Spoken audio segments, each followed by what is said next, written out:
Hello and welcome to the final Fragments of Physics video on quantum physics for AS level. Today we are looking at wave-particle duality, and this is a A-level topic. So today we're going to look at a man called Louis de Broglie. In previous videos we have discussed how they thought that light was a wave. It diffracted and reflected and refracted, but then because of Max Planck and Einstein and the photoelectric effect, linked to that video below, they discovered that light can also behave as a particle. And this man, Louis de Broglie, had a revolutionary idea in 1924.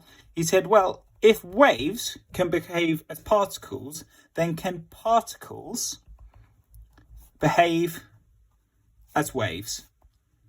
And so this is what he called wave-particle duality, the idea that when something's a wave, it can be a particle, and when something's a particle, it can be a wave.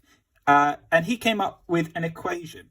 It's called the de Broglie equation, and it says lambda, and sometimes you see this lambda dB, so that's for de Broglie, which is the wavelength, equals Planck's constant over p, momentum, which equals Planck's constant over the mass of the particle times its velocity. So I'm going to box that because that's a particularly important equation that we're going to focus on this week.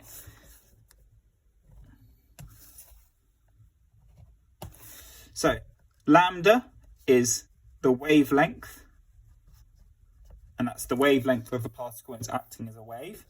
H is Planck's constant that we've met in previous videos, which is 6.63 times 10 to the minus 34 joule seconds.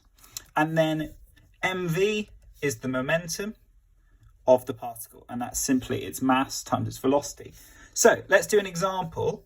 An electron is travelling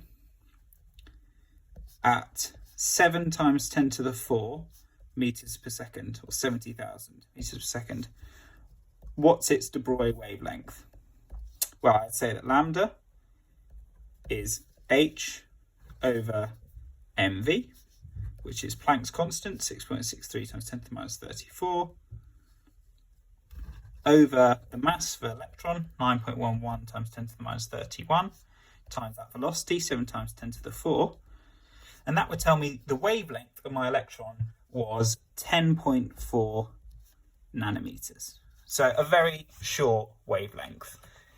Now, that was the theory, that was the idea. And later they thought, well, can we prove that idea? So this is the electron diffraction experiment. You have an electron gun that shoots a beam of electrons, and that hits a thin graphite sheet. You then have a vacuum column and some fluorescent screen. And they used a fluorescent screen because it would light up when electrons hit it.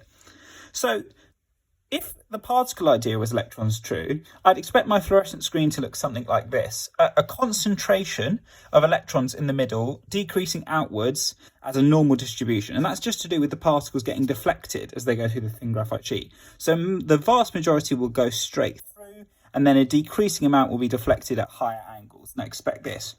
However, in experiment, they got this. A central dot, yes, but then areas of no electrons, and then a ring of electrons. No electron ring of electrons, no electrons ring of electrons. And you might recognize this as an interference pattern. So what's happening, in fact, is that as the electrons move through the graphite sheet, they're behaving like waves. They're diffracting out of that sheet and interfering with each other. These waves interfering to give this interference pattern. So what exactly is going on here to form these circular rings, these interference rings? Well, one, this is proof electrons can behave as waves, because this simply can't happen if electrons are behaving like particles. The idea is that electrons are diffracted by gaps between carbon atoms, and that's in the graphene. So in this graphene sheet, the carbon atoms are together, and as the electron waves go through, they're diffracted through those gaps. And this tells us, this must mean that the electron wavelength is approximately the gap size between carbon atoms. And that must be true because diffraction only really occurs visibly when wavelength is proportional to gap size. So that tells me that the wavelength of my electrons coming through is probably on this sort of nanometer scale, if that's the speed of my electrons. This produces a circular interference pattern.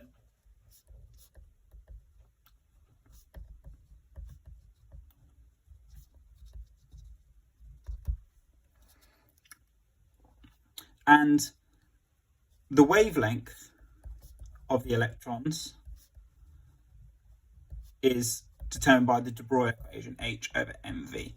Lastly, and this is going to add it, you can make the rings come closer together if the accelerating voltage increases. So the electron gun accelerates electrons out, and that's done by some voltage. So if you increase the accelerating voltage,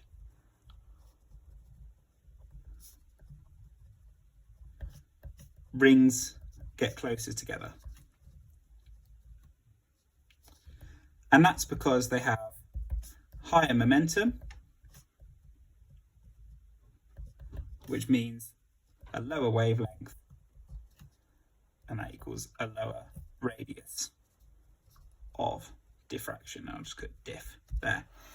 One question that you might commonly get asked is to link the wavelength to the accelerating voltage. So let's say I have an electron and accelerated with some voltage V, and that gives it an energy EV, and we're going to assume that all of that becomes kinetic energy, a half mass of electron V squared. Well, I can rearrange that to give me that the velocity of an electron is 2eV over its mass.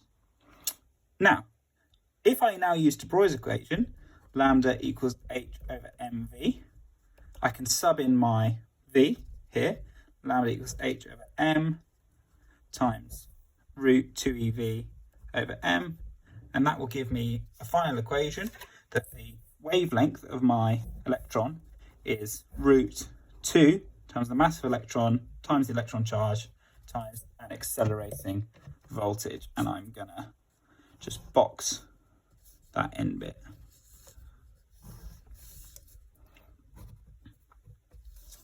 So, in summary, that is the de Broglie wavelength. You might get asked for this sort of question to, for a certain voltage, calculate the de Broglie wavelength of the electrons and then compare that to the gap size in the graphite. If you have any questions, please comment them below. Thank you.